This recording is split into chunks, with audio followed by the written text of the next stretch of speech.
Halo teman-teman, kembali lagi di podcast Asal Bercerita.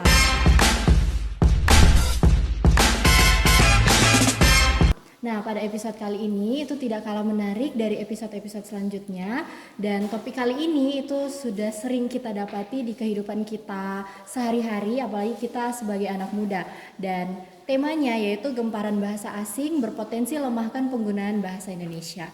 Nah, sebelum lanjut, perkenalkan saya Rahel Arunde selaku MC di podcast hari ini. Dan di sini saya ditemani oleh tamu istimewa, Kak Nadia Yakub sebagai Duta Bahasa Sulawesi Tengah tahun 2022. Halo Kak. Halo Rahel, apa kabar? Alhamdulillah baik ya. Oke, nah sebelum kita lanjut untuk diskusi, kita berbincang-bincang pada hari ini, mungkin boleh Kakak perkenalkan diri dan mungkin bisa jelaskan sedikit mengenai peran Kakak sebagai Duta Bahasa di Sulawesi Tengah. Ya, oke. Makasih Rahel. Halo teman-teman semuanya, sahabat bahasa. Perkenalkan, saya Nadia Yakub, pemenang 1 Duta Bahasa Sulawesi Tengah tahun 2022. Saya juga merupakan seorang mahasiswi Ilmu Komunikasi Universitas Tadulako dan saat ini aktif menjadi seorang pewara atau Master of Ceremony di berbagai kegiatan. Di tahun 2022 saya dinobatkan sebagai pemenang 1 Duta Bahasa Provinsi Sulawesi Tengah tahun 2022, yang artinya saya dipercayakan untuk mewakili Provinsi Sulawesi Tengah di ajang Duta Bahasa tingkat nasional. Nah, di sana saya bertemu dengan berbagai pemuda-pemudi di seluruh Indonesia. Nah, berbicara tentang peran dari Duta Bahasa itu memiliki 3 peran utama, yaitu abdi bahasa, jaga bahasa, dan niaga bahasa. Nah, abdi bahasa ini berkaitan dengan upaya meningkatkan budaya literasi di masyarakat. Nah, Duta Bahasa sendiri sudah pernah mendirikan Taman Baca Masyarakat di Salena yang itu dikhususkan untuk anak-anak. Jadi di sana kami menjalankan berbagai krida kebahasaan dan kesastraan. Dan saya sendiri pun juga sudah pernah melaksanakan krida kebahasaan dan kesastraan yang diberikan nama tebar kata, tebak gambar, dan kita bercerita. Jadi anak-anak itu selain mereka belajar, tetapi mereka juga bermain dan bercerita. Kemudian yang kedua ada jaga bahasa, yaitu upaya menjaga eksistensi bahasa Indonesia di media sosial. Jadi Rahel, kemajuan media sosial sekarang itu kami manfaatkan juga di media sosial Instagram Duta Bahasa. Kami sering membagikan konten edukatif seputar kebahasaan. Dan juga ada yang terakhir, niaga bahasa. Jadi niaga bahasa ini adalah suatu produk yang di dalamnya itu ada unsur kebahasaan. Waktu pandemi COVID-19 itu kami memunculkan berbagai produk seperti penyanitasi tangan yang di dalamnya juga terdapat padanan istilah bahasa Indonesia. Seperti itu, Rahel. Oke, wah luar biasa sekali ya karena dia ini tidak cuma cantik, ternyata dia sangat memikirkan pentingnya bahasa Indonesia di negeri kita ini. Oke Kak, nah sekarang kita lanjut nih ke topik utama kita pada hari ini. Nah menurut Kakak, tanggapan Kakak itu tentang fenomena meningkatnya penggunaan bahasa asing di Indonesia khususnya di kalangan anak muda, kita semua ini itu bagaimana Kak? Nah, jadi untuk gempuran bahasa asing kita itu perlu membedakan dulu. Apakah gempuran bahasa asing yang dimaksud ini adalah dengan adanya berbagai bahasa asing, misalnya bahasa Inggris, bahasa Korea, bahasa Jepang, dan lainnya, kemudian juga ada bahasa Indonesia di negeri kita, atau misalnya gempuran bahasa asing mengenai istilah-istilah asing yang berkembang. Nah, kalau misalnya adanya bahasa asing nih ya yang menjadi bahasa negara mereka di Korea, Jepang. Nah, itu adalah bahasa negara mereka. Kita juga memiliki bahasa negara kita yaitu bahasa Indonesia. Nah, tetapi kalau kita melihat perkembangannya sekarang, Rahel, itu ada berbagai istilah asing yang diplesetkan di bahasa Indonesia. Contohnya ada kata jujur, jadi jujurli, itu ditambahkan li. Ya, terus kalau di bahasa Indonesia ada bahasa Indonesianya seperti, kalau di bahasa Inggris be like. Nah, tapi biasanya diplesetkan tulisannya be like atau bilek gitu kan. Betul. Nah, jadi sebenarnya fenomena seperti ini itu bagaimana sih? Nah, jadi kalau misalnya kita melihat ya, fenomena seperti ini itu sebenarnya berpotensi melemahkan marwah bahasa Indonesia. Nah, kita perlu pahami dulu bahasa yang baik dan bahasa yang benar. Nah, bahasa yang baik itu apa? Bahasa yang baik itu adalah bahasa yang kita gunakan sesuai dengan konteks. Jadi bukan berarti dengan adanya duta bahasa, masyarakat harus menggunakan bahasa yang baku. Nah, baku itu tidak mesti kaku. Itu kata Ivan Lanin, Wikipediawan pencinta bahasa Indonesia.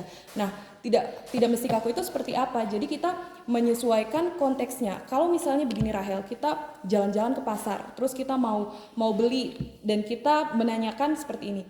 Ina, adakah sayur atau apakah Ina menjual bawang? Nah, Terlalu baku ya? iya, tentu tidak Aku seperti ya? itu. Jadi kita menyesuaikan konteksnya. Nah, itu bahasa yang baik. Kita bisa melihat, menyesuaikan lingkungannya seperti apa agar orang itu bisa paham dengan apa yang kita sampaikan. Nah, bahasa yang benar adalah bahasa yang memang sesuai dengan kaidah kebahasaan. Nah, biasanya itu digunakan di mana? Di forum diskusi, kemudian juga pada penulisan karya tulis ilmiah, kegiatan jurnalistik, seperti itu. Iya, jadi kita sebagai masyarakat Indonesia harus bangga dengan bahasa kita. Nah, karena dengan kemunculan istilah-istilah ini, anak-anak muda itu merasa lebih bangga dan lebih keren. Nah, padahal kita punya bahasa kita. Ya, Seperti betul itu, sekali. Rahel. Nah, seperti yang tadi Kak Nadia bilang, contoh bahasa asing itu salah satunya itu bahasa Inggris, kayak gitu. Nah, dalam kehidupan kita, apalagi kita sebagai anak-anak yang terpelajar, kita Iya. mengejar pendidikan, bahasa Inggris ini juga termasuk salah satu bahasa yang sangat penting, Iya. kayak gitu. Nah, tapi menurut Kakak, apakah penggunaan bahasa asing atau bahasa Inggris dan lain sebagainya itu yang sangat berlebihan, Iya. itu menjadi masalah tidak bagi kita di anak-anak yang menggunakan bahasa Indonesia? Iya, jadi sebenarnya begini, ketika kita mengatakan menggunakan bahasa asing yang berlebihan, nah sebenarnya ukurannya itu seperti apa, gitu kan? Nah jadi sebenarnya bukan seperti ini ya guys, teman-teman semuanya, bukan duta bahasa itu anti dengan bahasa asing. Kita memang tetap mengutamakan bahasa Indonesia, tetapi kita juga mengetahui konteksnya kapan kita bisa menggunakan bahasa asing. Nah, contohnya dalam proses pembelajaran. Nah, itu tidak masalah kita menggunakan bahasa asing atau biasanya bahasa Inggris. Kemudian juga ada komunitas-komunitas yang memang khusus belajar bahasa asing. Nah, itu tidak masalah.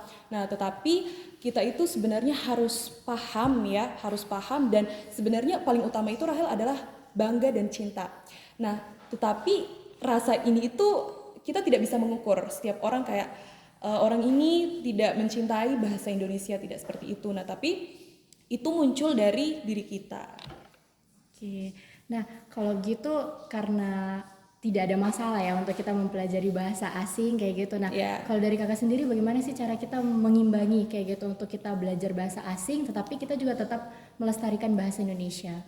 Ya, jadi karena memang kita tahu ya di era sekarang bahasa Indonesia itu penting, bahasa asing pun juga penting. Nah, kenapa bahasa Indonesia ini adalah bahasa pemersatu kita?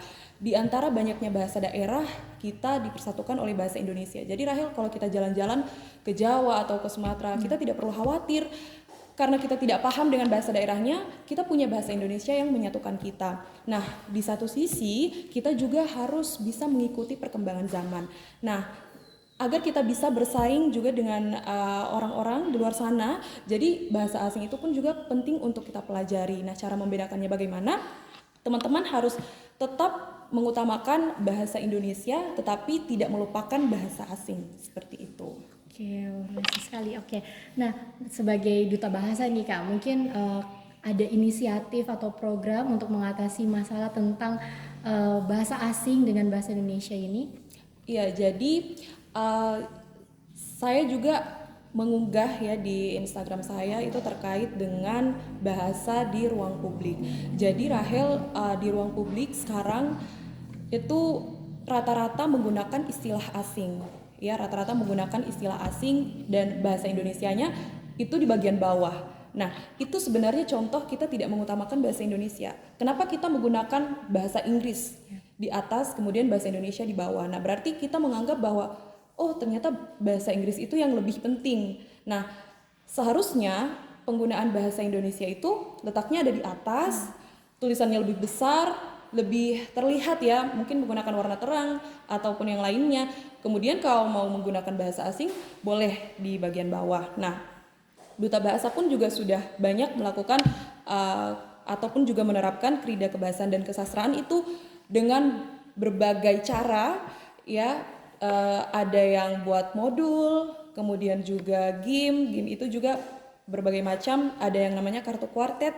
Nah, jadi kartu kuartet saya pernah bawa ke kampus juga, dan itu sering sekali dimainkan oleh teman-teman saya. Dan secara tidak langsung mereka juga bisa mengetahui, dan jadi kita cara mengedukasinya itu bukan secara langsung yang ayo teman-teman kita kumpul, kita belajar, tidak seperti itu, tetapi kita masuk secara tidak langsung. Jadi kita ngajaknya ayo teman-teman kita main. Nah, tetapi secara tidak langsung mereka bisa teredukasi. Kemudian juga ada banyak ya, ada game, kemudian saya juga pernah buat buku mewarnai. Nah, jadi kami berusaha untuk menyasar berbagai usia, anak-anak, remaja, kemudian juga orang tua. Kami juga didukung oleh Balai Bahasa Provinsi Sulawesi Tengah. Itu juga yang baru ada program BIPA, Bahasa Indonesia bagi Penutur Asing. Jadi di situ kami teman-teman duta bahasa itu mengajarkan bahasa Indonesia kepada orang-orang asing. Nah, itu gunanya untuk penginternasionalan bahasa Indonesia seperti itu, Rahel. Nah, teman-teman sendiri sudah dengar nih dari yang sudah Kak Nadia jelaskan, ada program-program yang sangat menarik seperti mungkin tadi kuartet ya itu. Iya, ada kartu kuartet. Kartu kuartet. Nah, kalau misalnya mungkin teman-teman setelah mendengar ini penasaran nih Kak, kayak gitu, mereka mungkin bisa akses atau dapatkan itu lewat mana ini Kak?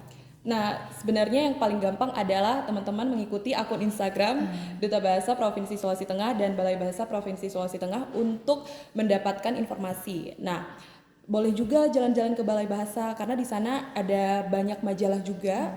Nah, Duta Bahasa tahun 2021 dan 2023 juga ya, itu sudah buat majalah. Jadi teman-teman bisa jalan-jalan ke Balai Bahasa. Oke, ditunggu kedatangannya teman-teman. Oke nih Kak, nah terakhir mungkin Kakak ada pesan nih untuk teman-teman semuanya dan para penonton kayak gitu sebagai kita generasi muda kayak gitu. Halo teman-teman semuanya, sahabat bahasa. Saya mengajak teman-teman semuanya untuk tetap mengutamakan bahasa Indonesia tetapi tidak mengesampingkan bahasa yang lainnya. Undang-Undang Nomor 24 Tahun 2009 tentang bendera, bahasa, lambang negara, dan lagu kebangsaan itu sebagai sarana pemersatu kita bahasa Indonesia, bangsa Indonesia. Nah, dari banyaknya bahasa daerah, ada 718 bahasa daerah yang ada di Indonesia, kita dipersatukan oleh bahasa Indonesia. Jadi, teman-teman harus bangga ya menggunakan bahasa Indonesia. Oke, nah terima kasih banyak Kak Terima Nadia kasih, atas waktunya, Rahel. atas penjelasannya yang sangat bermanfaat dan kita semuanya termasuk juga teman-teman yang mendengar itu dapat wawasan baru kayak gitu dan semoga kedepannya kita lebih mencintai bahasa Indonesia. Iya, harus. Oke teman-teman, terima kasih sudah mendengarkan episode kali ini. Jangan lupa untuk terus mengikuti podcast Asa Bercerita dengan topik-topik yang menarik lebih lagi kayak gitu. Sampai jumpa di episode selanjutnya. Tetap cintai dan lestarikan bahasa Indonesia. Bye bye.